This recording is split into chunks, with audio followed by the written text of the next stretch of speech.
I'd like to now review the agenda briefly and thank Mike Spinney, Senior Privacy Analyst of the Ponemon Institute, for joining us today. How are you doing, Mike? I'm doing great. Thanks for having me. And Michael Leland, Chief Technology Officer of NitroSecurity. How are you, Michael? Great, thank you. Okay. With no further ado, I'd like to turn the session over to Mike Spinney.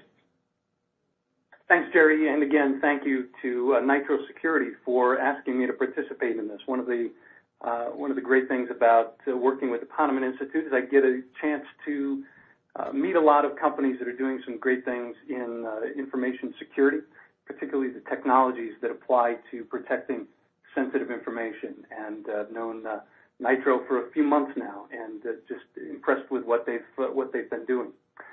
But what we've got to talk about today is really about 8 years of history. And so I don't want to spend a lot of time going into the details of those early years, because I think right now we're in a situation where these state laws that we're talking about that have now national reach, or really the game has changed in the last couple months. But I do think we need to go back to get that history in order to understand where we are today and how did we get here. It really starts back in 2002. California passes a law, SB 1386, that goes into effect in 2003 and languishes in obscurity for a few years. Nobody really pays much attention. Those of us who are privacy geeks had heard a little bit of, little something about what was going on, and it was interesting. But at the time, for those of you that have been paying attention, of course, HIPAA was really the focus of the national privacy attention. But in 2005, something happened that took SB 1386 out of obscurity and put it on the national stage and really made it what we now refer to as a de facto national law. What was that event? Well, let's look at a chronology of some of the notable breaches that have happened. You'll see at the top, ChoicePoint. I don't know if you're familiar with ChoicePoint. It's a company that makes its money by trading information. They collect information about you and I. They put it into files and sell it to companies that have a need to check credit. Government agencies buy this information. Companies that want to know how to reach certain demographics, they will buy information from companies like ChoicePoint. Well, in 2005, ChoicePoint sold information to what I will call some Nigerian entrepreneurs. Unfortunately, we know that Nigeria is the home of the infamous Nigerian scam letter. And it just was poetic that these scam artists came out of Nigeria, but they asked ChoicePoint to sell them some information. ChoicePoint gladly complied, but it turns out they had nefarious aims for this information. California said to ChoicePoint, hey, you sold that information to some of that information you sold was about our citizens. You need to comply with our law and notify them that they are now at risk of credit fraud.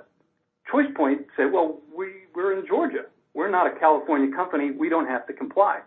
California said, oh, yes, you do. It became a public fight, and ChoicePoint eventually complied. Well, other states were paying attention to this, and they said, hey, if you're going to let California citizens know, you need to let us know. You need to let our citizens know. ChoicePoint said, no, we don't. The public said, yes, you do. Eventually, ChoicePoint said, okay, we will do that too. As a result, again, SB 1386 becomes a national law de facto and makes this issue of information security and data breach of personally identifiable information a national issue. Well, not long after that, Bank of America notifies its customers, about 600,000 of them, that some storage tapes had gone missing in transit to storage. I mean, this is electronic data on tapes being transferred to a storage facility. They turn up missing somewhere in between. They have to let their customers know. Now, what happened there were senators and congressmen whose names were among those 600,000.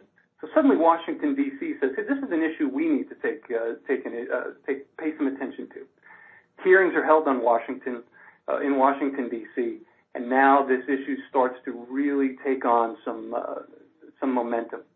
The Veterans Administration, not long thereafter, employee downloads information onto a laptop computer, takes this information home to catch up on some work. The laptop computer is stolen.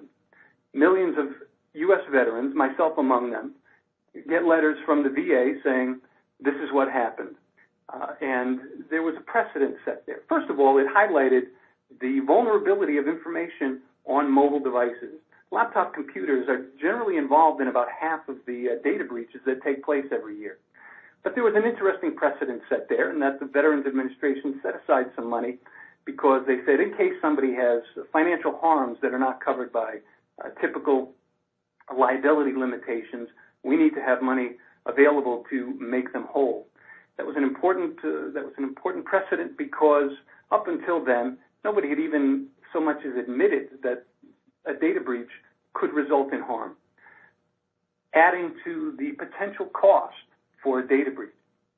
Now, the Boston Globe, not long thereafter, they are delivering newspapers to stores, convenience stores, and other drop points around New England, and they wrap their bundles of newspaper in scrap paper. Unfortunately, that scrap paper had information on it. Credit card numbers, checking account numbers, debit card numbers. An intrepid convenience store employee notified the authorities that this had happened. Now the Boston Globe, a newspaper, realizes they've got a PR problem on their hand. And also the vulnerability of paper documents is revealed through this incident.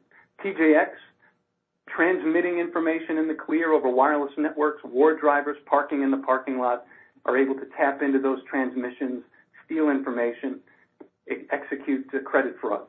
Heartland, recent event, but Heartland was interesting because they are infected with malware. Their information is compromised. And what did they say in defense?